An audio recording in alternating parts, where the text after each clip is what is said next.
Qu'en est-il de dormir un peu afin de se reposer pour se lever en forme et adorer Allah meilleur? Il n'y a pas de gêne. Il n'y a pas de gêne. Si une personne ne dort pas et au final n'arrive pas à prier, n'arrive pas à lire, le fait de veiller n'aura pas d'intérêt. L'objectif, c'est d'accomplir ce qu'il y a de mieux, les meilleures actions. Si une personne veille et au final, après avoir veillé, elle néglige ses prières obligatoires durant la journée, peut-être elle dort au moment de la prière obligatoire, il n'y a pas d'intérêt en cela. Celui qui veille, c'est celui qui y arrive, celui pour qui c'est profitable, celui qui arrive à occuper son temps dans le bien. Mais si une personne veille et au final elle passe son temps sur son téléphone, ça n'a aucun intérêt. Parfois le sommeil il est meilleur. Si la personne elle dort un peu avec l'intention justement de se fortifier, à supposer qu'une personne elle fasse tarawih, elle reste un peu éveillée, elle met l'intention de se réveiller avant l'aube, bien avant pour pouvoir encore profiter de ses nuits. C'est une bonne chose, Inch'Allah.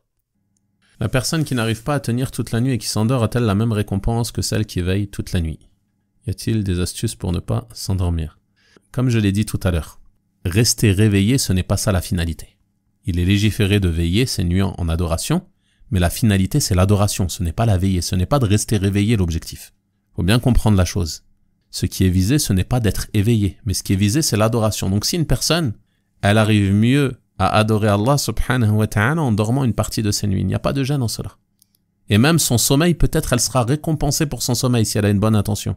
Si quand elle va dormir, son intention c'est de se reposer pour pouvoir mieux adorer Allah. Parce qu'elle sait que si elle ne prend pas cette part de sommeil, elle ne va pas tenir. Donc elle se repose. Il n'y a pas de gêne en cela, Inch'Allah ta'ala. Et chacun sera récompensé en fonction de ses actions, en fonction de ses intentions. Si elle avait l'intention que si elle était plus forte, plus résistante, elle serait restée éveillée, elle aurait fait encore plus d'actions, elle obtiendra la récompense de son intention, Inch'Allah ta'ala.